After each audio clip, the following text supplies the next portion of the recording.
Railway infrastructure সেক্টরের একটা অন্যতম কোম্পানির যার নাম হচ্ছে আইআরকন।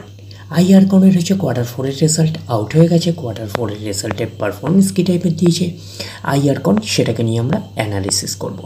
তো আগে আমরা দেখে নেব যে কোম্পানি ডিভিডেন্ড ডিক্লেয়ার করেছে নাকি, এটাকে আগে আমরা ফার্স্ট দেখে নেব।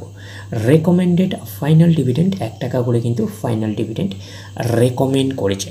তো ফাইনাল ডিভিডেন্ডের ক্ষেত্রে কিন্তু শেয়ার হোল্ডারদের অ্যাপ্রুভালের প্রয়োজন হয়, এটুখানি মাথায় রাখবেন। এইবারে আমরা চলে যাচ্ছি কোম্পানিটার হচ্ছে কোয়ার্টার 4-এর রেজাল্টে। দেখব যে কোয়ার্টার 4-এর রেজাল্টের পারফরমেন্স কী টাইপের দিয়েছে। তো আমরা একটু লার্জ করে নিয়ে অ্যাডজাস্ট করে নিই। তাহলে আগে আমরা দেখে নেব যে সিকোয়েন্সগুলো ঠিকঠাকভাবে সাজানো রয়েছে নাকি, এটাকে আগে আমরা ফার্স্ট দেখে নেব। তো এটা হচ্ছে আমরা পাচ্ছি এই কোয়ার্টার মিনস হচ্ছে কোয়ার্টার 4, এটা প্রিভিয়াস কোয়ার্টার, আর এটা হচ্ছে 1 বছর আগে।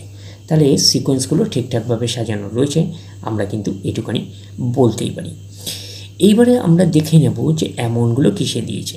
তো অ্যামাউন্টগুলো যদি দেখি, তো অ্যামাউন্টগুলো কিন্তু আমরা পাচ্ছি কার্ডার্সে পাচ্ছি অ্যামাউন্টগুলো। এইবারে আমরা চলে যাব টোটাল ইনকামে। তো টোটাল ইনকামে যাওয়ার আগে আমরা কী করব, একটু লার্জ করে নিয়ে অ্যাডজাস্ট করে নেব, তাহলে আপনাদের কাছে ব্যাপারটা আরও ভিজিবল হবে। তো এইবার চলে আসলাম টোটাল ইনকামে। এই কোয়ার্টার মিস হচ্ছে কোয়ার্টার 4-এ 3515, প্রিভিয়াস কোয়ার্টারে ছিল 2691, 1 বছর আগে ছিল 3894। তাহলে 1 বছর আগের 3894টা এখন কত হয়ে গেছে 3515। তাহলে আমরা বলবো ইয়ার অন ইয়ার বেসিস কিন্তু ডাউন পারফরমেন্স করেছে টোটাল ইনকামে। প্রিভিয়াস কোয়ার্টারে ছিল কত 2691, সেটা হয়ে গেল এই কোয়ার্টার মিস হয়েছে কোয়ার্টার 4-এ হয়ে গেল 3515। তাহলে আমরা বলবো কোয়ার্টার অন কোয়ার্টার বেসিস কিন্তু জাম্প রয়েছে টোটাল ইনকামে। তো ন্যাচারাল ব্যাপার, আমরা জানি যে ইনকাম করতে গেলে কোম্পানিকে এক্সপেন্সেস করতেই হবে। তো এখন দেখার বিষয় কোম্পানিটা ইনকাম করতে গিয়ে কতটা এক্সপেন্সেস করেছে। তো চলে আসলাম টোটাল এক্সপেন্সেসে। এই কোয়ার্টার মিস হচ্ছে কোয়ার্টার 4-এ 3245, প্রিভিয়াস কোয়ার্টারে ছিল 2567, 1 বছর আগে ছিল 3524। তাহলে 1 বছর আগের 3524টা এখন কত হয়ে গেছে 3245। তাহলে আমরা বলবো ইয়ার অন ইয়ার বেসিস কিন্তু ডাউন পারফরমেন্স করেছে টোটাল এক্সপেন্সেসে।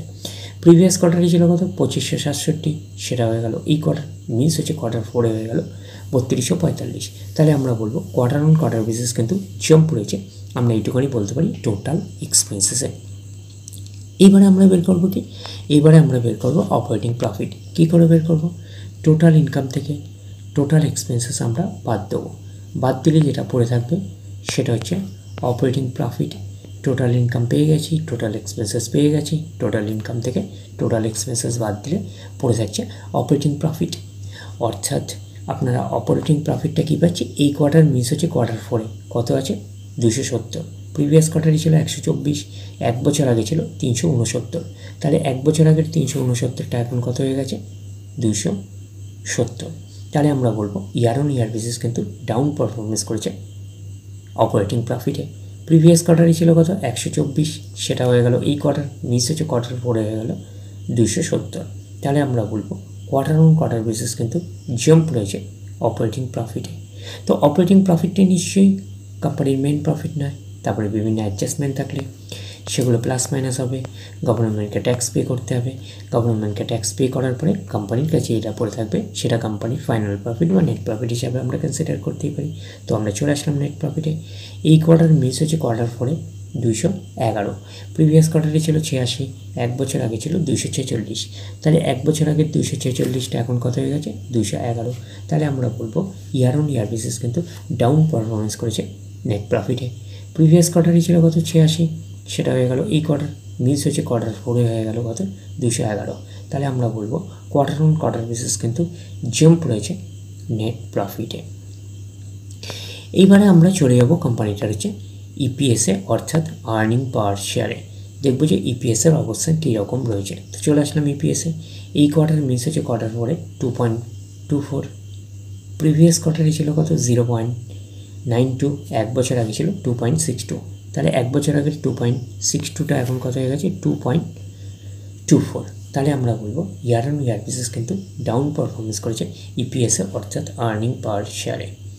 প্রিভিয়াস কোয়ার্টারে ছিল কত 0.92, সেটা হয়ে গেল এই কোয়ার্টার মিস হচ্ছে কোয়ার্টার 4-এ হয়ে গেল 2.24। তাহলে আমরা বলবো কোয়ার্টার অন কোয়ার্টার বেসিস কিন্তু জাম্প রয়েছে ইপিএসে, অর্থাৎ আর্নিং পার শেয়ারে।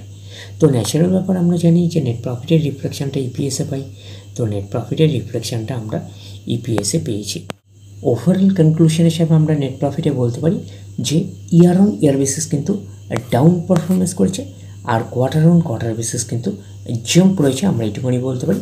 তো সেই হিসাবে কিন্তু আইআরকন ইন্টারন্যাশনাল লিমিটেডের হচ্ছে কোয়ার্টার ফোরের রেজাল্ট একটা মিক্স আপ টাইপের পারফরমেন্স করেছে, একটা ওকে টাইপের পারফরমেন্স করেছে, আমরা কিন্তু এইটুকুনি বলতেই পারি। তাহলে ওভারঅল ভিউটা আপনার কাছে ক্লিয়ার। তাহলে এই অবধি, নেক্সট ভিডিওতে আবার আপনার সাথে আমার দেখা হচ্ছে। ধন্যবাদ।